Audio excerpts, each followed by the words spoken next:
Welcome to people joining us today. We're delighted to welcome you to the second of the 2024 Violence, Abuse and Mental Health Network Lunchtime webinar series.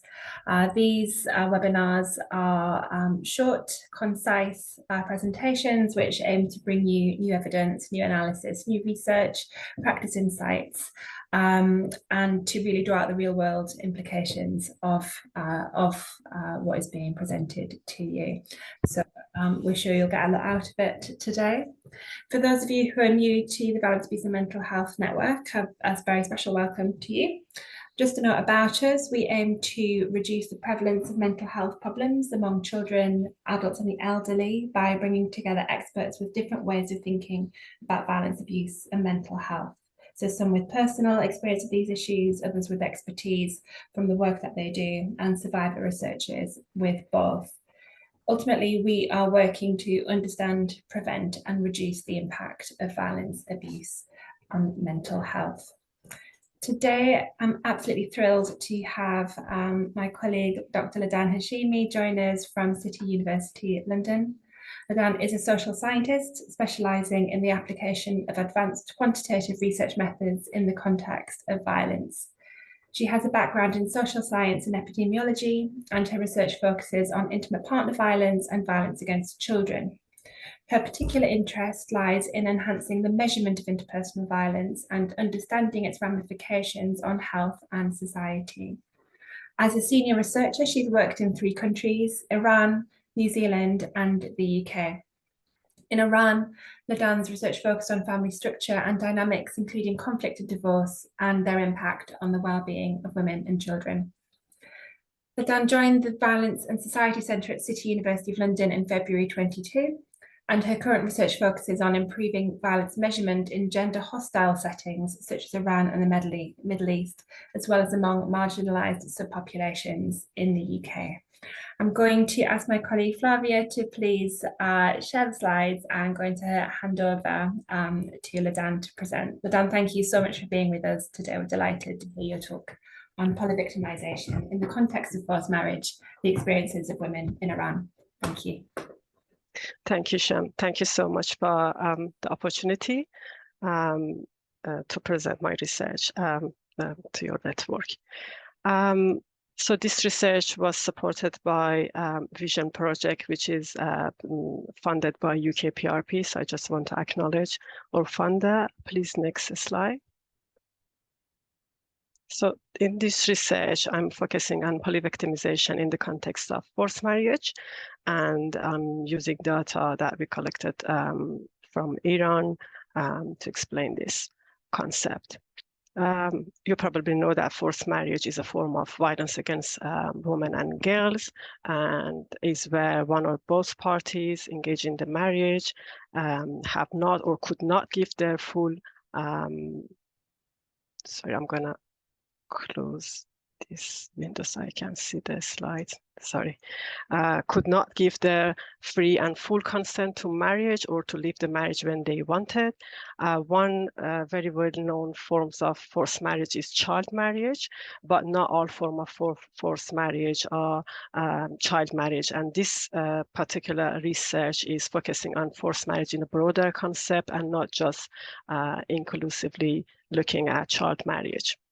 We don't know about the true scale of forced marriage globally, but we know that from the UNICEF report that over 650 million women alive in 2021, they were forced to marriage at an early age, and the prevalence of forced marriage remained particularly high in low and middle income regions, including in Middle East and North Africa. UNICEF lists Iran, my home country, as one of the top 5 countries in the Middle East and North Africa for high prevalence of child and forced marriage. In Iran, in 2024, 17%, almost 1 in 5 children were forced to marriage under the age of 18. Please, next slide. I should add that minimum age marriage in Iran is currently set at 13. Used to be 9, has been a push to increase it to 13, and the further push to increase it to 18 has not been successful, and the stats shows that the numbers of child marriage is increasing recently in Iran. So this particular presentation and research is focusing on the concept of polyvictimization and testing if it can be applied in the context of forced marriage. Polyvictimization was initially introduced by Finkelhor, which is a very prominent researcher in the field of child abuse and child victimization. In early 2000s, Finkelhor and colleagues, they introduced polyvictimization, but their research was mainly focused on in the field of child abuse. But recently, this concept of polyvictimization has been applied in other settings, like for the sex workers or adult experiencing multiple types of victimization, violence victimization in different stages of their life and in the hands of different perpetrators. Forced marriage, by its very definitions, involve coercion, which could manifest in many different ways, forms and pressure, forms of coercion and pressure and abuse. There has been a time that service providers, domestic violence service provider, they've been calling for forced marriage to be recognized as only one aspect of a broader spectrum of harm and violence that the woman who've been forced to marriage experience, and calling that this should be seen as a web of violence, or not just only one type of violence against women and girls. But research in this area has been mainly focused on exploring link between forced marriage and different type of violence in isolation, and mainly focused on intimate partner violence. But the point is, forced marriage happen and start at the parent house, when the people, the girls, the women are forced to marry, and very less research has been focused on other type of coercion and violence that victims of forced marriage are experiencing at the hands of their family member and also outside the house. Please, next slide. In this research, we aim to elucidate. We wanted to know about the prevalence of forced marriage using a social media sample. We wanted to know about the potential link between forced marriage and other form of violence that victims experience in different settings, domestic and non-domestic. And we also were interested in consequences of such a violence and the link between forced marriage and poor mental health, including the indicator for depression and suicidality. And also we wanted to know about the marital satisfaction among women who experience such a violence. And there is a research gap in this area, particularly for low middle income countries, because most research in the field of forced marriage has been focused in high income countries and included the sample who migrated from low middle income countries, refugee or migrants from that region. But this is a different context, would be different for the people who are living in low middle income countries compared to people who are living in high income countries, when more services are provided and more legislation are targeted toward forced marriage. Please, next slide. We used data from 2022 Iran Online Survey on Violence Against Women and Girls. The data was collected through Instagram. Instagram is one of the most widely used social media platform in Iran, and almost half of the social media user, which is around 50 million people in Iran, half of them are using social media. The numbers could be higher because this proportion is quite old in terms of like the evolving situation for social media. This is for 2022, but the point is a high proportion of the people are using Instagram in Iran. The survey was designed by a domestic violence service provider, and I wasn't for full disclosure, I wasn't part of the team who designed the survey. I'm using that survey for secondary data analysis. One of the main points I need to touch base on later is about that only one Instagram account was used for data collection. The Instagram account belonged to this domestic violence service provider and NGO in Iran. No personal identifier was included in the survey. The participation was completely voluntary, and all the participants provided informed consent before seeing the content of the survey. An exit button was designed on each survey page, so they could immediately exit the page if they feel unsafe to continue. Data was collected between 2020 and 2022. Before moving to the next one, I want to clarify that we had question about various types of violence and abuse that women and girls experience, including in domestic settings and street, online settings, and also workplace and university settings. And one of the main findings that we already published is that only 1 out of 453 women who participated in this survey did not disclose any experience of abuse. So almost nearly everyone reported at least one type of abuse and violence they experienced in the past. Please, next slide. So 453 Iranian women aged between 14 and 59, they participated in this survey, and we compared the survey sample with the general female general population, and we found that the sample were generally younger and more educated, more likely to be in a paid job, and more likely to live in urban areas. Please, next slide.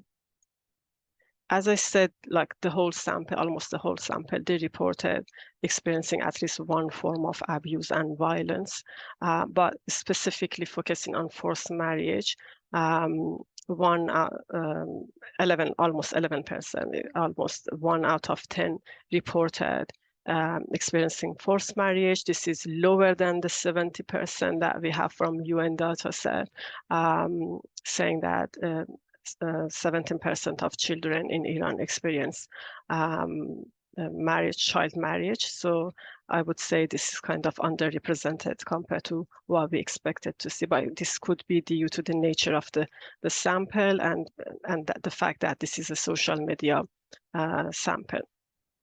Please, next slide. We compare to those who experienced and reported forced marriage compared to those who did not. They were older, less likely to be in a paid job, and less likely to have a postgraduate qualification, but they were equally likely to have an undergraduate qualification or under tertiary educations. Please, next one.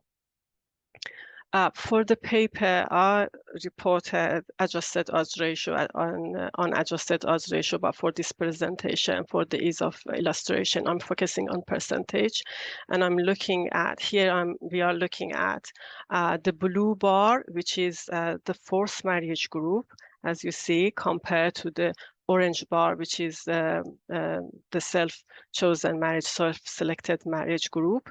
And we are looking at the prevalence of forced sex, forced pregnancy as the indicator of reproductive coercion, and forced unemployment as indicator for economic abuse. And as you see, is almost twice the proportion of those who reported forced marriage to experience forced sex, and this forced sex variable was undisclosed forced sex. If they had been forced to have sex and they feel unable to disclose it to anyone, and the perpetrator could be intimate partner, other family members, a stranger, or other known people to the participant.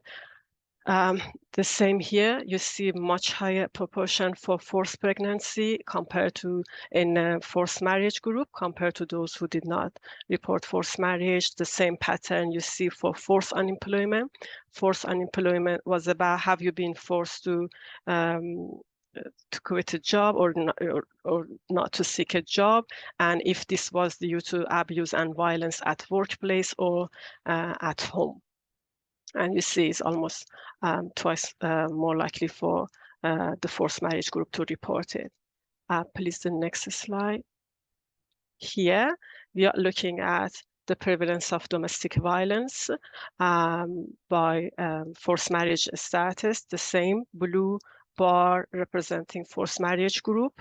And as you see, so this is the DV perpetrated by partners or either by father or brother, so including these three male family members. As you see here, psychological domestic violence is high for everyone in the sample, but particularly for those who reported forced marriage is even higher.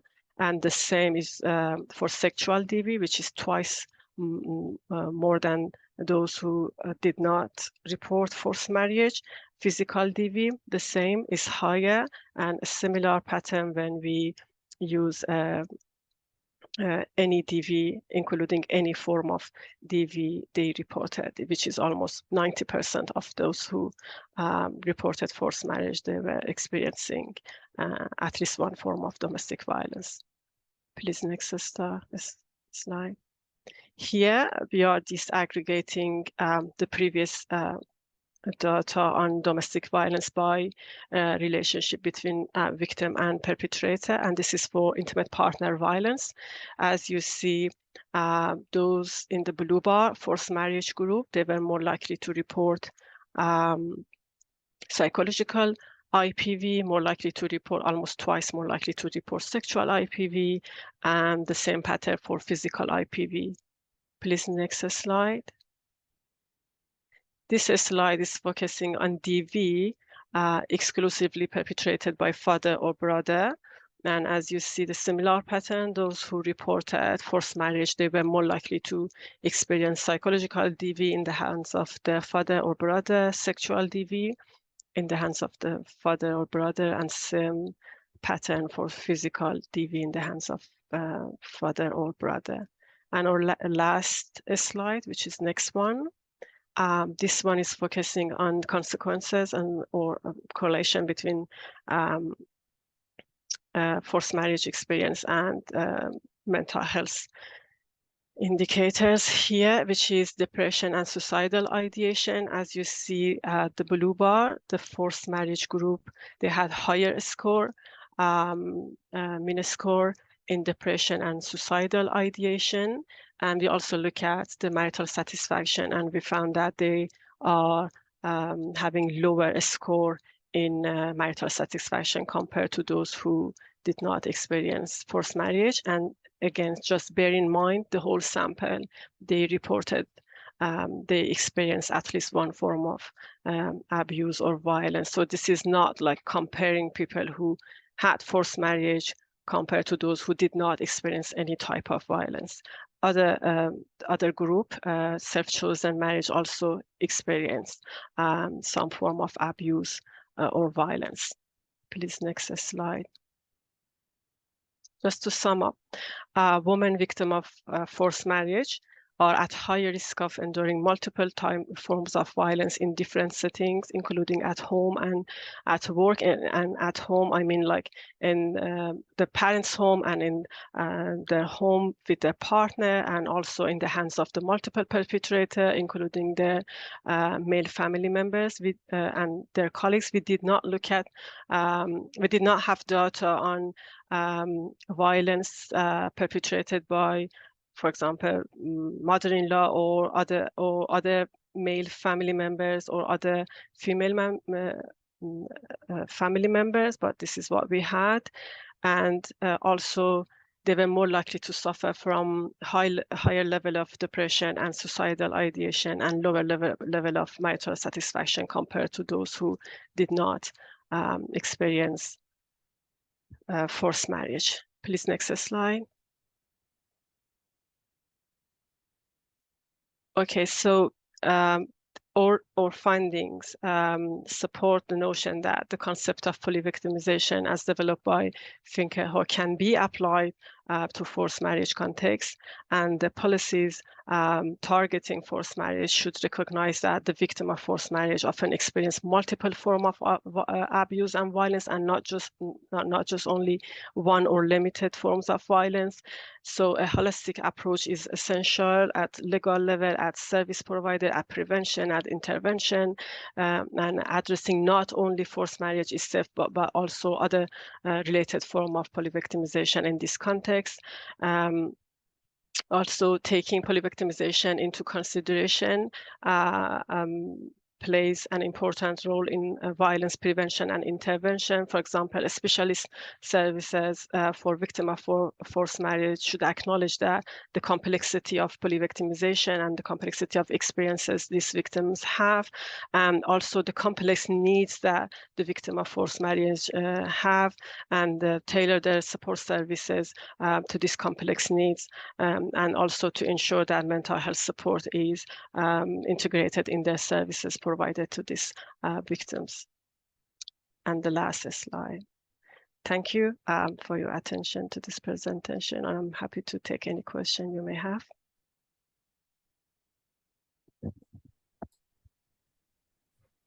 Ladan, thank you very much for your presentation. There's so much to discuss in there.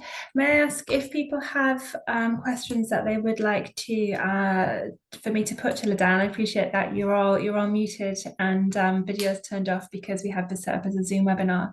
But please do use the Q&A box to put your questions in. I can see those and I can read them out to Ladan.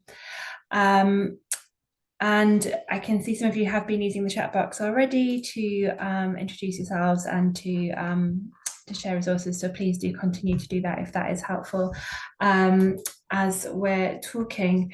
So Ladan, you obviously you recruited through a domestic violence service provider account. So this is also a self-selected sample. So the very high levels of violence that you found were perhaps to be expected. But I mean, even given that, the levels are absolutely shockingly high, and it's striking how much higher those levels are amongst the forced marriage sample. I was also really struck by what you said about how forced marriage often isn't, how it's often dealt with separately from other forms of violence against women. And my reflection and thinking about that in terms of policy is that forced marriage is often dealt with very separately in policy terms as well, often actually in an entirely different department. So thinking back in the UK, I know for a long time forced marriage was dealt with by the Foreign Office, whereas pretty much all other forms of violence against women were dealt with by the Home Office, which I think says something very interesting about how we view forced marriage, and and it as a problem in the UK also. Can I ask? I'm going to go to the questions that are coming through first, rather than indulging the questions that I have. So we have a question from one of our participants asking, do those residing in the rural areas have access to social media as well? I'm wondering whether it was inclusive of people from rural areas. Are there additional risks or some differences in what was reported in people living in rural versus urban areas? So from the survey data we have, and as I reported, the survey sample, they were more likely to be residing in urban areas compared to the female general population. So the numbers were like 96% compared to 76%. So it's like 20% more, like the sample survey was higher for those who were residing in the urban area compared to the general female population. So yes, they do have access to internet, they do have access to social media, but I would imagine it would be less likely for people in rural area to follow such a Instagram account, or they may be less likely to be familiar that such a NGO exists or such a services are provided, because there are not many service providers in Iran, only 19 for the whole country, which is the 80 million people are living in Iran, more than 80 people are living in Iran, only 19 service providers are across the country. So I would imagine there would be less known to people living in rural area to follow such Instagram account and to participate in our survey. So that would have definitely impacted the composition of our sample. We are currently designing a new survey, and our plan is to widely distribute it through multiple platforms, social media platform, and to do our best to reach out to a more representative sample. But this is what we already have through this survey. I know you mentioned that this was secondary data analysis, so you didn't collect the data, you were able to access the data to share it. But I wondered if you could say how much you know about that Instagram account, how what sort of a size following did it have, how did it promote the survey? So it's slightly less than 200,000 people are following that one, which is quite large in terms of the number of followers. But I would imagine like people, women's rights activists, lawyers, those who are already impacted by violence, or those who are using social services, domestic violence services, they are more likely to follow that Instagram. And from the very few information you can get from who is following your page, we know that they are more likely to be younger. And this is also reflected in our sample characteristic. They are more likely to be younger. At least the average mean age for our sample was 5 years lower than the average for female general population. They are more likely to be educated. This is what we know about the current data. But as I said, we are looking forward to our new survey to distribute the link more evenly across all subpopulations. Your question is about like how it was distributed. So one of the limitation was that across the 2 years that this link to the survey was available on the page, it was during the COVID, and they were madly busy with providing services and the whole things that happened during the COVID period. So it wasn't like very well like advertised. So the link was there, but not very well advertised during that time. So that's one of the limitations we are taking into account for the future survey. It relied to an extent on people accessing the account and seeing the link. And seeing the link, yeah. Into the advert. Thank you. I've got some questions coming through about the Iranian context. So an attendee asking, how are child or forced marriages generally viewed in Iran? For example, is it more common amongst traditionalist families, or is it widely accepted?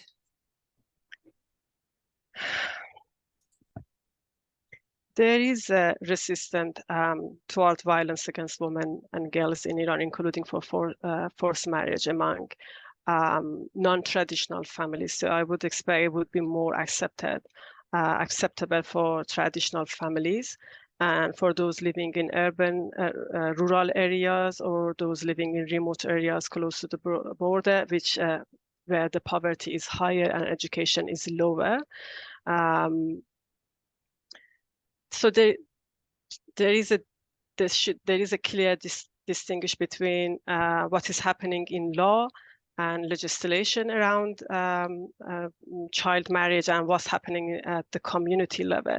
So I would say more educated people are much less likely to do such a crime. I mean, to force their children or their family member to a coercive marriage, but it is common among more traditional families.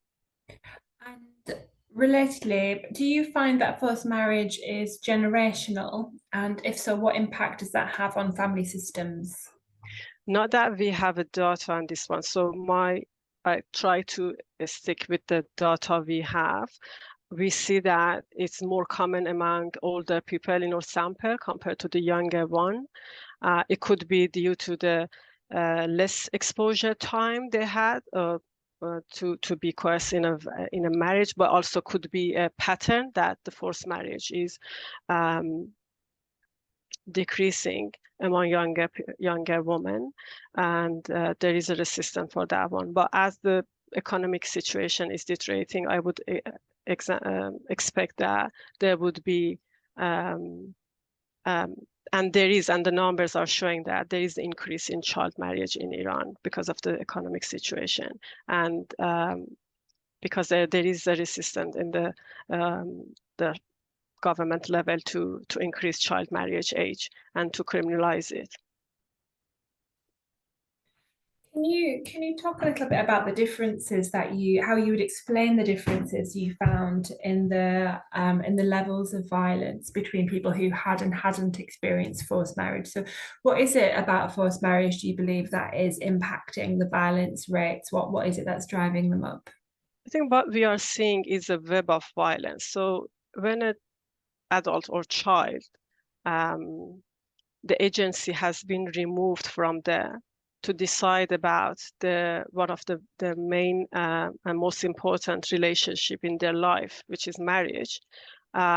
If they don't have that agency to decide, or the agency has been removed, so it is expected to see the violence is happening in other aspects of their life as well. So they've been coerced into a marriage, so they are more vulnerable to other type of violence which is happening in the relationship with the husband. And this is a finding that I also found in the literature happening in Afghanistan as well, and I'm not surprised. And also the forced marriage is happening in the parent's house. So the father or mother or brother, whoever forced this woman to marriage, they are more likely to use other form of violence as well. And because of the agency removed from their life, wherever they go, they are more likely to experience more violence, and their life would be more limited, and there would be coercive control happening in all aspects of their life. So I don't see this result as surprising. I would see it as expected, but the new findings for us, as we are shedding light on something that service provider were for a long time, they've been saying this is not just only one aspect, and we need empirical evidence to show that this is happening, and forced marriage is only the tip of ice age, and there are other type of violences happening, and we should see it as a web of violence and or a cluster of violence, and not to see them as an isolated form of violence. And also the services need to see this one as a cluster of violence is happening and address all this type of violence. Thank you. Struck by what you said about the violence coming into all aspects of women's lives, and you mentioned towards the end that there was also a high risk of experiencing violence at work and also violence from colleagues, and that at the same time women were less likely to be employed, and more likely to have false unemployment. I wondered if you could discuss a little bit more that relationship between employment and also violence experienced at work. What's happening there? First of all, the numbers are tiny because female employment in Iran, workforce participation is very low, even compared to other Middle East countries. And just a few days ago, World Bank reported the same prevalence that we have seen before, like 40%, less than 50% of the female population, age 15 and above, they are in a paid job. And similarly, in our sample, we are seeing very like around 20% and of the sample, they were in a paid job. And if you break it down by forced marriage status, you see like the even less proportion of women. And the forced marriage question was about have you experienced forced unemployment, and who forced you? So I'm not able to specifically to distinguish between the abuse happening by family members to quit the job or by colleagues, but there were questions about like who did this one to you. What I'm seeing here is that services are not provided to the victims as they should be. When you experience one type of violence at early age, and then this goes on in your other stage of life as an adult in the home and in the hands of multiple perpetrators, as a victim, you are more likely to experience it. You are more likely to kind of your mental health is impacted by that one, and you are more vulnerable to experience it as well. So the issue that mental health is so low among forced marriage, even lower than the whole sample who experienced at least one form of abuse, indicate that. And we know that there is a bidirectional relationship between mental health and violence. So lower mental health put you at risk of experiencing violence, and violence puts you at risk of experiencing low mental health. So that could, to some extent, explain it, but I don't want to go to that space to blame victims for what they are experiencing. I would see it as violence is very widespread, is very prevalent, and it goes from one setting to another, from one perpetrator to another, and this is an unfortunate situation for victims of forced marriage. What services are available for women who are experiencing polyvictimisation and this multi-perpetrator abuse? What exists currently in Iran? You mentioned there was 19 domestic abuse. Yeah, it used to be 33, but there has been a closure for a number of them. So there is services available, but not in a scale that would you expect, given there's such a high prevalence of violence against women in Iran. I would say they are very underfunded. Most of them, they are NGOs, so depending on fundraising and the services. And there is a like crisis hotline for women experiencing violence to reach out and ask for support, but compared to the scale of violence happening and the population, I would say much more services are required, and depends on because forced marriage is not criminalized in Iran. I would imagine it would be even more difficult for them to seek support and receive it if they go to the services and like this is my situation. It's not illegal. It's not illegal for even. I've been looking at the legislation and law around child marriage, and I noticed that even if the age of the minimum age is currently at 13, if the father and the judge reach out to the conclusion that a 9 years old girl is mature enough, this is the understanding, the perception of, yes, this girl is mature enough to be married, the child could be coerced to marriage. So given the prevalence, given the lack of enough support, I would imagine the situation is dire for this woman. Thank you. And that answers another question that we've had come through about whether there were forced marriage protection orders or criminalisation. As we have in the UK, there isn't an equivalent to that in Iran. So thank you for making that clear for us.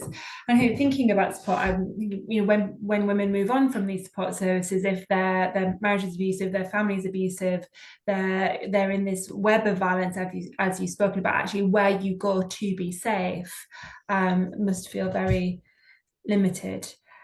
I have another question come through, which is for survivors of forced marriage and polyvictimisation, how can we make our services in the UK more accessible?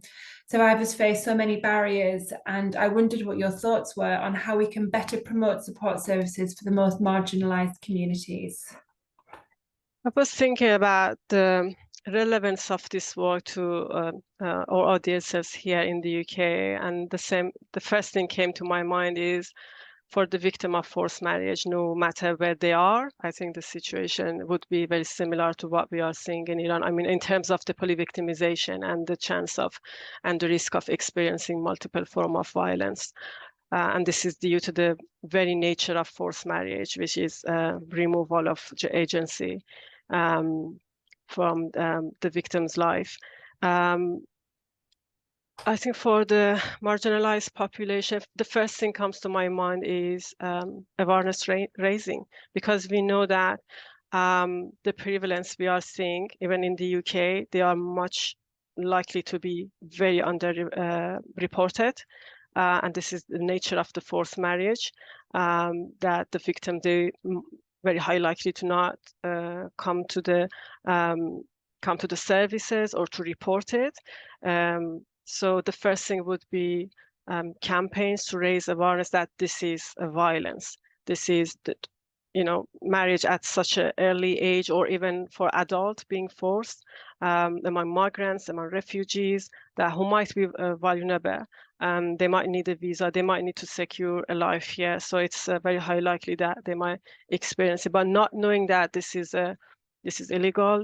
The services are provided. I would go for an education campaign, and also when the woman comes to the services, I would say a very comprehensive need assessment is required, to not just focus and exclusively on one aspect of the experience that this woman had. So asking the right question about if they've been forced to marriage, if they have experienced other type of violence. So asking the right question to have a bigger picture and a comprehensive picture of the experiences the victims have, and also to tailor the service to these complex needs of this woman. And I would say, as far as I know, not all service providers, they have in-house mental health services for the victims of domestic violence in the UK. So make it really very much more available to the victims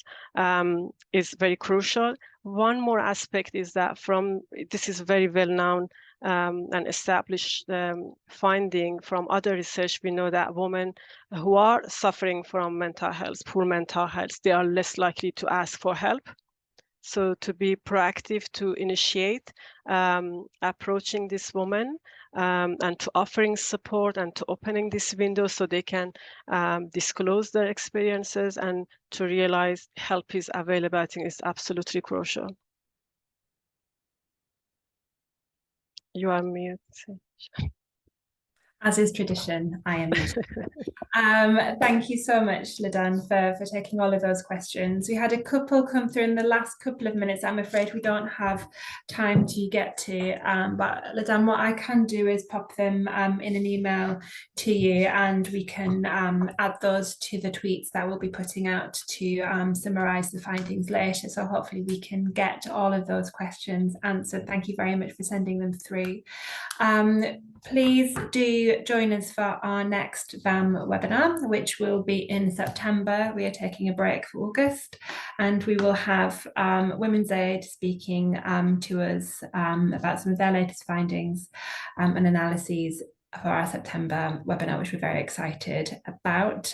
Big shout out to them today. They're having their national conference down in Birmingham. So do check out their hashtag as well, their account, to see what is going on down in Birmingham. It's a great program. Thank you once again to Ladan for joining us, sharing those really important findings and talking us through the implications. We will be posting the slides, we will be posting the recording. Please bear with us. It may take us a day or two to do that, but they will be going up. Thank you so very much. Sorry, Sean, I just wanted to say thank you to you and everyone. Thank you.